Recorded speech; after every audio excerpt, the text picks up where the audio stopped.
నమస్తే నేను Roja welcome to special focus. Drugs కేసులన్నీ ఏమవుతున్నాయి? ఏ ఒక్కటైనా రుజువు అవుతోందా? ఎవరికైనా శిక్ష పడుతోందా? ఏ ఆధారాలతో పట్టుకుంటున్నారు? ఏ లక్ష్యంతో హడావుడి చేస్తున్నారు? డ్రగ్స్ కేసుల చుట్టూ ఉన్నది డ్రామా మాత్రమేనా? టాలీవుడ్ డ్రగ్స్ కేసులు ఎందుకు తెలిపోతున్నాయి? ఇవాల్టి స్పెషల్ రిపోర్ట్లు చూద్దాం. సంచలనం రేపిన టాలీవుడ్ డ్రగ్స్ కేసులన్నీ తుస్సుమంటున్నాయి. తెలుగు రాష్ట్రాల్లో సంచలనంగా మారిన టాలీవుడ్ డ్రగ్స్ కేసులో 6 నాంపల్లి కోర్టు కొట్టివేసింది. సరైన సాక్ష్యాధారాలు లేకపోవడంతో కొట్టివేస్తున్నట్టుగా డ్రగ్స్ కేసు నమోదులో సరైన ప్రొసీజర్ పాటించలేదని ధర్మాసనం స్పష్టం చేసింది. ఆధారాలు లేకుండానే కేసులో విచారణ అంటూ హడావుడి చేశారా? సెలబ్రిటీలున్న డ్రగ్స్ కేసులో అసలు ఏం జరుగుతోంది? డ్రగ్స్ కేసులన్నీ ఏమవుతున్నాయి? ఏ ఒక్కటైనా రుజువవుతోందా? ఎవరికైనా శిక్ష పడుతోందా? ఏ ఆధారాలతో పట్టుకుంటున్నారు? చివరికెందుకు నీరు కారుతున్నాయి? డ్రగ్స్ కేసుల చుట్టూ ఉన్నది డ్రామా మాత్రమేనా? టాలీవుడ్ డ్రగ్స్ ఈ పేరుతో ఎంత హడావిడి జరిగింది. కెమెరా, స్టార్ట్, యాక్షన్ అంటూ షూటింగ్ స్పాట్లో ఉండాల్సిన తారలను విచారణ పేరుతో సతాయించారు. పదే పదే పిలిపించి ప్రశ్నల వర్షం కురిపించారు. గోళ్లు, జుట్టు కత్తరించారు. ఏకంగా 6 ఏళ్లు తిప్పించారు. టెస్టులు చేస్తే నిజాలు బయటకొస్తాయన్నారు. కట్ చేస్తే ఆధారాలే లేవని కేసులు క్లోజ్ చేశారు. అసలు టాలీవుడ్ డ్రగ్స్ కేసులు ఎందుకు తుస్సుమన్నాయి? నిలబడని కేసులకు ఇన్నాళ్ల విచారణ ఎందుకనే ప్రశ్నలు వినిపిస్తున్నాయి. రాష్ట్రంలో సంచలనం సృష్టించిన టాలీవుడ్ డ్రగ్స్ కేసులు కోర్టులో వీగిపోతున్నాయి. మొత్తం 12 కేసుల్లో ఎక్సైజ్ అధికారులు సరైన సాక్ష్యాధారాలు అందించకపోవడంతో 6 కేసులను కొట్టివేశాయి. మరో 6 కేసులు వివిధ కోర్టుల్లో విచారణలో ఉన్నాయి.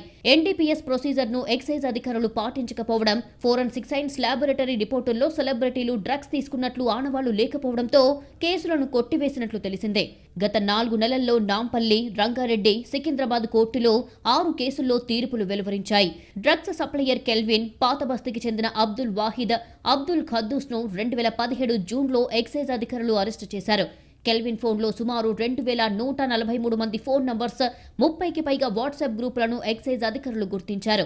ఇందులో టాలీవుడ్ కు చెందిన హీరోలు రవితేజ, తరుణ్, డైరెక్టర్ పూరి జగన్నాథ్, ముమైత్ ఖాన్, రకుల్ ప్రీత్ సింగ్, చార్మి సహా మొత్తం 11 మంది టాలీవుడ్ నటుల వివరాలు బయటపడ్డాయి. ఈ కేసు సంచలనం సృష్టించడంతో అప్పటి ప్రభుత్వం సిట్ ఏర్పాటు చేసింది. Excise enforcement director Akun Sabharwal ఆధ్వర్యంలో ఇన్వెస్టిగేషన్ చేశారు. మొత్తం 12 కేసులు రిజిస్టర్ చేశారు. టాలీవుడ్ నటులు, వ్యాపారవేత్తలు, పలువురు రాజకీయ నాయకుల కుమారుల వివరాలను సేకరించారు. అనుమానితులకు నోటీసులు ఇచ్చి విచారించారు. సెలబ్రిటీలను 11 రోజులు సుమారు 88 గంటల పాటు సిట్ అధికారులు ప్రశ్నించారు. సెలబ్రిటీల నుంచి బ్లడ్ శాంపిల్స్, గోళ్లు, వెంట్రుకల శాంపిల్స్ సేకరించారు. ఎఫ్ఎస్ఎల్ కు పంపించి రిపోర్టులు తెప్పించారు. అయితే వారి నుంచి సేకరించిన శాంపిల్స్ లో ఎలాంటి డ్రగ్స్ ఆనవాళ్లు లేవని ఎఫ్ఎస్ఎల్ తేల్చింది. దీంతో రవితేజ, తరుణ్, పూరి జగన్నాథ్ సహా మిగతా టాలీవుడ్ సెలబ్రిటీల మీదున్న 6 కేసులను కోర్టులు కొట్టివేశాయి. కేసును నిరూపించేందుకు సరైన సాక్ష్యాధారాలు లేకపోవడంతో వారిపై ఉన్న కేసులను కొట్టేస్తూ తీర్పిచ్చాయి. దాదాపు అన్ని కేసుల్లో టాలీవుడ్ నటులు, నిందితులకు క్లీన్ చిట్ వచ్చినట్లు తెలిసిందే. 2018 నుంచి టాలీవుడ్ సెలబ్రిటీలే టార్గెట్ గా ఎక్సైజ్ శాఖ దూకుడు ప్రదర్శించింది. పూరి జగన్నాథ్, చార్మి, తరుణ్, నవదీప్, రవితేజ, శ్యామ్ కే నాయుడు, ముమైత్ ఖాన్, తనీష్ సహా పలువురిపై డ్రగ్స్ కేసు నమోదు చేసింది. డ్రగ్స్ కేసులో ఇరుక్కున్న వారిని నెలల తరబడి విచారించినా ఫలితం లేకపోయింది. వారి నుంచి వెంట్రుకలు, గోళ్లను శాంపుల్ గా తీసుకున్నారు. కానీ కేవలం పూరి జగన్నాథ్, తరుణ్ శాంపిల్స్ మాత్రమే ఫోరెన్సిక్ ల్యాబ్ కు పంపించారు. అక్కడ ఈ ఇద్దరి శరీరంలో ఎటువంటి డ్రగ్స్ ఆనవాళ్లు లభించలేదని తేలింది. డ్రగ్స్ కేసులో పాటించాల్సిన విధి విధానాలు అధికారులు సరిగ్గా ఫాలో అవ్వకపోవడంతో కోర్టులో ఎక్సైజ్ శాఖకు చుక్కెదురైందని తెలుస్తోంది. 6 కేసుల్లో ఎటువంటి సాక్ష్యాధారాలు లభించలేదని న్యాయస్థానం గుర్తించింది. పూరి జగన్నాథ్, తరుణ్ శరీరంలో డ్రగ్స్ ఆనవాళ్లు లభ్యం కాలేదంటూ ఫోరెన్సిక్ ల్యాబ్ ధృవీకరించిన రిపోర్టులను పరిశీలించిన అనంతరం 8 కేసుల్లో 6 కొట్టివేసింది. కోర్టు తీర్పుల తర్వాత టాలీవుడ్ డ్రగ్స్ తో సహా నిత్యం పట్టుబడే డ్రగ్స్ కేసులపై అనేక ప్రశ్నలు వినిపిస్తున్నాయి. ఓ దశలో టాలీవుడ్ మత్తులో ఊగుతోందన్నట్టుగా బిల్డప్ ఇచ్చారు. సినీ తారలంతా డ్రగ్స్ లో తూగుతున్నారు అన్నట్టుగా హైప్ ఇచ్చారు. రేపో ఎల్లుండో జైలు శిక్ష తప్పదన్నట్టుగా ఎలివేషన్ కనిపించింది. అదిగో హీరో, ఇదిగో హీరోయిన్, ఇద్దరితో పాటు డైరెక్టర్ అంటూ హడావిడి చేశారు. అధికారుల తీరు చూసి సోషల్ మీడియాలో విస్తృత ప్రచారాలు జరిగాయి. డ్రగ్స్ కేసుల పేరుతో సినిమా తారలకు 70mm సినిమా చూపించారు. కానీ ఎక్సైజ్ అధికారుల మత్తు కథా చిత్రం అట్టర్ ఫ్లాప్ అయ్యింది. ఇలాంటి కేసుల వెనుక రాజకీయ ఒత్తిళ్లు ఉంటున్నాయా? అంత బలహీనంగా ఛార్జ్ షీట్ ఎందుకు వేశారు? కెల్విన్ ఏం చెప్పాడు? ఇప్పుడు ఎక్కడున్నాడు? టాలీవుడ్ డ్రగ్స్ కేసులు ఎందుకు తుస్సుమన్నాయి? ఇలాంటి ప్రశ్నలన్నీ వినిపిస్తున్నాయి. డ్రగ్స్ కేసులో సాక్ష్యాధారాలు లేవని కేసులు కొట్టివేయడంతో టాలీవుడ్ ప్రముఖులకు ఊరట దక్కింది. కానీ మరి నేరం చేయకపోయినా మానసిక వ్యధ అనుభవించిన వారికి అధికారులు ఏమని సమాధానం చెబుతారు? అప్రతిష్టపాలు చేసినందుకు లెంపలేసుకుంటారా అని ఫ్యాన్స్ ప్రశ్నిస్తున్నారు. సాధారణంగా ఇలాంటి కేసుల్లో ఆరోపణలు మాత్రమే ఉంటాయి. కాంటాక్ట్ లిస్టులో నంబర్ ఉండటం, డైల్ లిస్టులో లేదా వాట్సాప్లో చాట్ కనిపించటం కామన్గా చెప్పే విషయం. నిజానికి సినిమా యాక్టర్లైనా సామాన్యులైనా డ్రగ్స్ విషయంలో ఉపేక్షించాల్సిన పని లేదు. ఎవరినైనా చట్ట ప్రకారం విచారించాల్సిందే, గుట్టు విప్పాల్సిందే. కానీ సెలబ్రిటీల విషయంలో ఇది చివరికి ఓ ఎంటర్టైన్మెంట్లా మారిపోతోంది. ప్రభుత్వ యంత్రానికి వేరే పనేదీ లేనట్టు ఏళ్ల తరబడి ఓ కేసు చుట్టూ తిరిగారు. చివరికి ఏం లేదని కొండను తవ్వి ఎలుకను కూడా పట్టుకోలేకపోయారు. ఆఖరికి సెలబ్రిటీలకు క్లీన్ చిట్ వచ్చినా ఇన్నాళ్ల వారి బాధకు ఎవరు బాధ్యత వహిస్తారు అనేది సమాధానం లేని ప్రశ్నే. ఇక్కడ నిజంగా డ్రగ్స్ వాడినా ఆధారాలు ప్రొడ్యూస్ చేయటంలో విఫలమై కేసు కొట్టేశారా, లేక అసలు డ్రగ్స్ వాడకుండానే ఈ కేసులో ఇరుక్కునే పరిస్థితి వచ్చిందా అని రెండు ప్రశ్నలు ఉన్నాయి. నిజంగా డ్రగ్స్ వాడినా ఇతర ఒత్తిళ్లతో కేసుని నీరుగార్చి ఉంటారా అని కొందరి ప్రశ్న. అదే సమయంలో ఎలాంటి తప్పు చేయకపోయినా కేవలం అనుమానంతోనే ఈ కేసులు పెట్టి ఆఖరికి కెరియర్కి కూడా నష్టం కలిగించారా అనేది మరో ప్రశ్న. ఆ హడావిడి చూస్తే రేపో మాపో జైల్లో పెట్టేశారు అనిపిస్తుంది. ఆ రేంజ్లో నడుస్తుంది వ్యవహారం. డ్రగ్స్ కేసులో సెలబ్రిటీ ఉంటే చాలు సీన్ మారిపోతుంది. ప్రశ్నిస్తున్నామంటారు, ఆధారాలున్నాయంటారు, మీడియాకు లీకులు వచ్చేస్తాయి. కానీ చివరికి తేలేది మాత్రం ఏమీ ఉండదు. ఆఖరికి కోర్టులకు కూడా ఎలాంటి ఆధారాలు ఇవ్వరు. అసలు టాలీవుడ్ డ్రగ్స్ కేసులో ఇదే జరిగిందా? ఓ రేంజ్లో హడావిడి చేస్తారు. దేశమంతా దాని గురించే చెప్పుకుంటుంది. ఫలానా నటుడు, నటి డ్రగ్స్ కేసులో అరెస్ట్ అయ్యారని సోషల్ మీడియాలో గాసిప్స్ గుప్పుమంటాయి. ఓ 10-15 రోజులు, గట్టిగా ఓ నెల రోజులు ఈ వ్యవహారం చుట్టే అందరి దృష్టి ఉంటుంది. బెయిల్ ఇచ్చేది లేదంటారు. ప్రశ్నలు, విచారణలు. హబ్బో, ఒకటేమిటి, ఇవాళో రేపో ఏకంగా శిక్ష పడుతుందనే రేంజ్లో హైప్ వస్తుంది. కొద్ది రోజులకు అందరి దృష్టి మళ్లుతుంది. నెమ్మదిగా అందరూ మర్చిపోతారు. వన్ ఫైన్ డే అందరూ కేసుల నుండి బయటపడతారు. ప్రభుత్వ యంత్రాంగానికి వేరే పనేదీ లేదన్నట్టు ఏళ్ల తరబడి ఒక కేసు చుట్టూ తిరుగుతారు. చివరికి ఏం లేదని కొండను తవ్వి ఎలుకను పట్టారు. అసలు సెలబ్రిటీలకి ఏం తెలియకపోతే వాళ్లను మాత్రమే ఎందుకు పిలిచారు? కెల్విన్ లాంటి డ్రగ్ పెడ్లర్స్ ఫోన్లో సినిమా వాళ్ల నంబర్లు మాత్రమే ఉన్నాయా? ఇదంతా వ్యవస్థల్ని అపహాస్యం చేయటం కాదా? ఇంతా చేసి చివరికి డ్రగ్స్ అనేవి అసలు మన దగ్గర లేనే లేవన్నట్టుగా చేస్తున్నారు. సినిమా తారలకు సంబంధించి ఏం జరిగినా వార్తే. అలాగే 2016లో డ్రగ్స్ కేసు కూడా సంచలనంగా మారింది. టాలీవుడ్లో చాలా మంది నటులకు డ్రగ్స్ అలవాటు ఉందని వార్తలు వచ్చాయి. టాలీవుడ్ డ్రగ్స్ కేసులో నవదీప్ అండ్ ఎఫ్ క్లబ్బే కీలకమనే వార్తలు వచ్చాయి. అప్పట్లో ఎఫ్ క్లబ్ కేంద్రంగా డ్రగ్ పార్టీలు, కార్యకలాపాలు జరిగేవని ఆరోపణలు ఉన్నాయి. ఎఫ్ క్లబ్ కి అప్పటి ఓనర్ నవదీప్. 2016లో నవదీప్ అనేక పార్టీలను ఆర్గనైజ్ చేశాడు. ఈ పార్టీల్లో విచ్చలవిడిగా డ్రగ్స్ సప్లై జరిగేదని అప్పట్లో వార్తలు కూడా వచ్చాయి. ఆ రోజు నవదీప్ ఆహ్వానంతో ఆ క్లబ్లో పార్టీకి హాజరైన తారలే ఎక్సైజ్ అధికారుల విచారణను ఎదుర్కొన్నారు. ఈడీ విచారణకు కూడా హాజరయ్యారు. ఆ పార్టీలో డ్రగ్స్ అక్రమ సరఫరా నిందితుడు కెల్విన్ సినీ ప్రముఖులను కలిశాడంటారు. అతడి వద్ద కొందరు డ్రగ్స్ కొనుగోలు చేశాడు అని వార్తలు వినిపించాయి. ఈ విషయం బయటికి పొక్కడంతో స్పెషల్ ఇన్వెస్టిగేటివ్ టీం పలువురు సినీ ప్రముఖులను విచారించింది. ఈ కేసులో పూరి జగన్నాథ్, చార్మి, రవితేజ, సుబ్బరాజు, ముమైత్ ఖాన్, నవదీప్, తరుణ్తో సహా పలువురు సినీ ప్రముఖుల్ని విచారించారు. విచారణలో భాగంగా అధికారులు వారి గోళ్లు, రక్తం, వెంట్రుకలను పరీక్షలకు పంపారు. ఈ కేసు విచారణ చాలా కాలం సాగింది. ఈడీ కూడా రంగప్రవేశం చేసింది. చివరికి కోర్టులో ఒక్క కేసు నిలబడటం లేదు. ఏమిటి తంతు? డ్రగ్స్ కేసుల్లో ఏం జరుగుతోంది? ఎందుకింత హడావిడి చేస్తున్నారు? ఎందుకు తుస్సుమనిపిస్తున్నారు? బాలీవుడ్లో, టాలీవుడ్లో ఎక్కడైనా ఇంతే. పూరి జగన్నాథ్, రవితేజ, చార్మి, సుబ్బరాజు, తరుణ్, తనిష్ వీళ్ళందరినీ ఎందుకు ప్రశ్నించారు? ఎందుకు కేసులు పెట్టారు? చివరికి ఏం తేల్చారు? ఏంటి డ్రామా?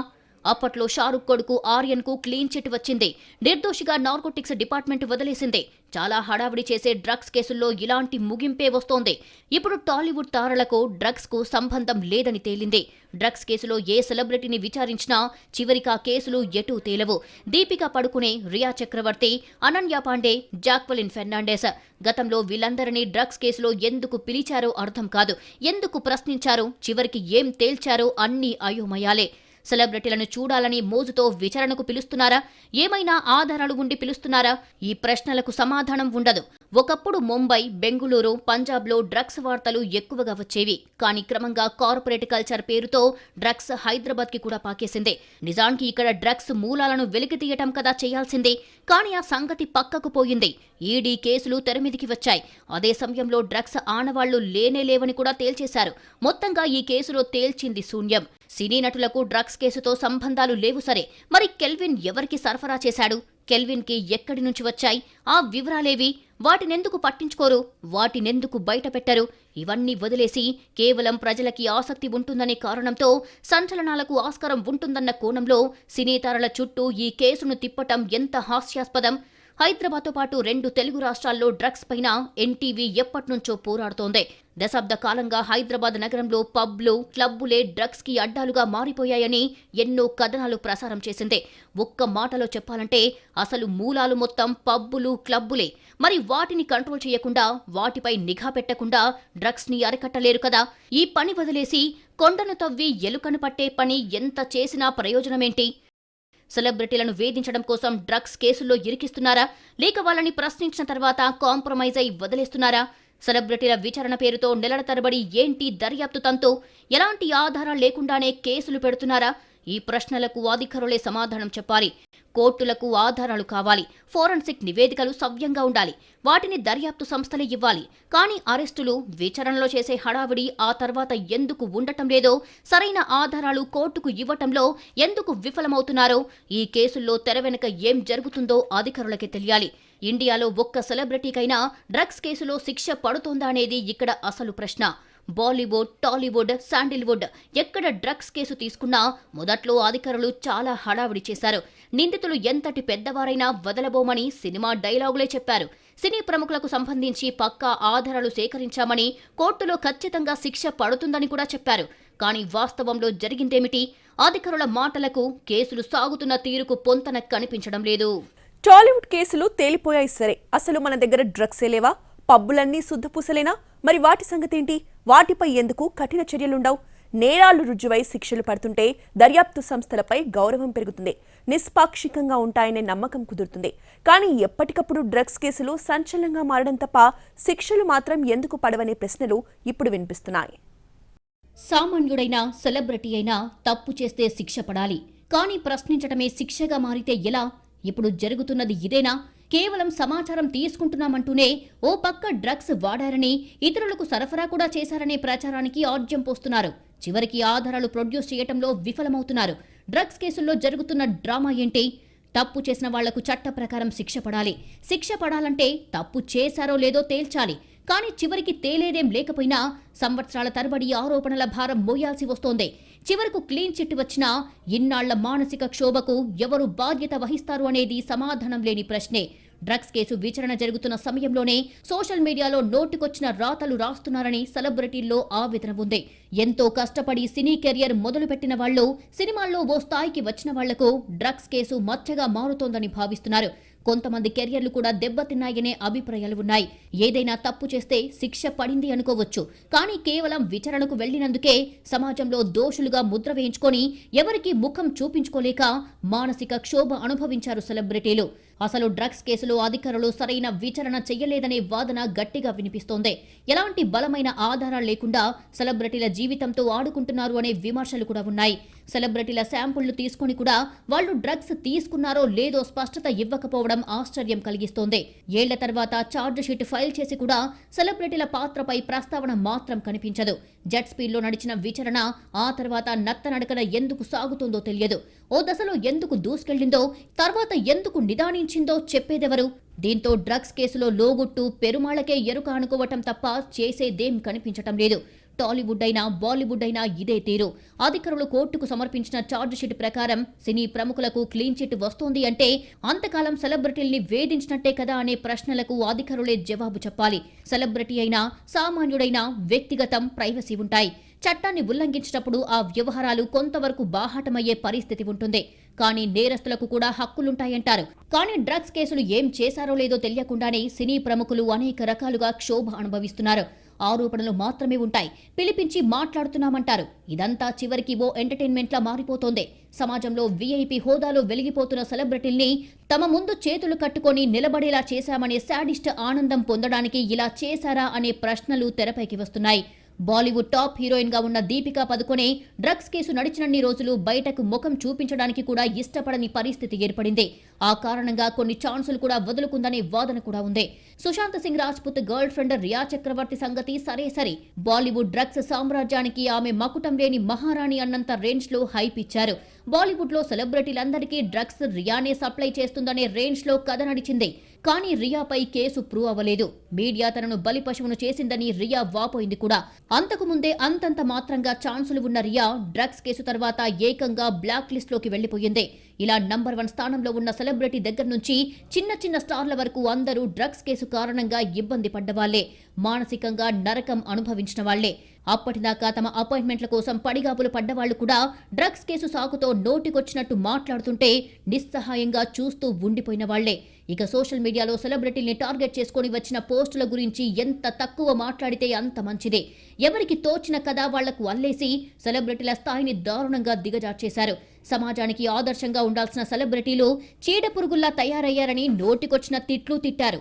అప్పటికి తట్టుకోలేక విచారణ పూర్తయ్యేదాకా ఓపిక పట్టాలని కొందరు సినీ స్టార్లు విజ్ఞప్తి చేస్తే వారికి మాట్లాడే అర్హత కూడా లేదన్నట్టుగా రియాక్షన్లు వచ్చాయి. కేవలం డ్రగ్స్ తీసుకున్నారు అనే అనుమానంతోనే ఇంత రచ్చ జరిగింది. ఏ కేసులో అయినా విచారణ పారదర్శకంగా జరగాలనే ఉద్దేశం ఉంటే ఎక్కువ హడావిడి చేయకూడదు. కానీ ఏకంగా మీడియాకి లీకులిచ్చి సెలబ్రిటీలను టెన్షన్ పెట్టి వాళ్లేదో సిటీ వదిలేసి పారిపోయినట్టుగా బిల్డప్ ఇచ్చి కొంపలు మునిగిపోయినట్టుగా ఎంక్వైరీ చేసి చివరకు తుస్సుమనిపించడం ఏమిటో అధికారులకి తెలియాలి. ప్రతి సెలబ్రిటీని సిట్ అధికారులు ప్రశ్నలు జవాబుల పేరుతో రోజుల తరబడి నడిచిన బాగోతం తర్వాత ఆ స్థాయి నిజాలేమైనా రాబట్టారా అంటే సమాధానం లేదు. మొత్తంగా డ్రగ్స్ కేసు తెరమీదికి వచ్చిందంటే అధికారులు హడావిడి చేస్తారు.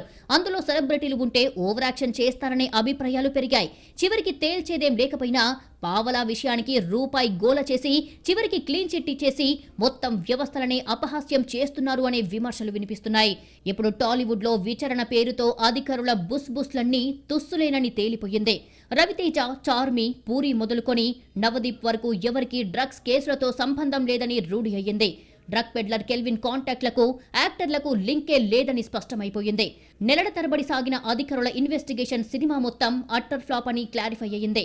మరి ఇన్నాళ్లు వారి మనోవేదనకు, చెయ్యని నేరానికి, అనుభవించిన మానసిక క్షోభకు ఎవరిది బాధ్యత? డ్రగ్స్ మూలాలను కదిలించకుండా సంచలనాల చుట్టూ అధికారులు ఎందుకు తిరుగుతున్నారు అనే ప్రశ్నలు వినిపిస్తున్నాయి. ఈ ప్రశ్నలకు సమాధానం చెప్పేదెవరు?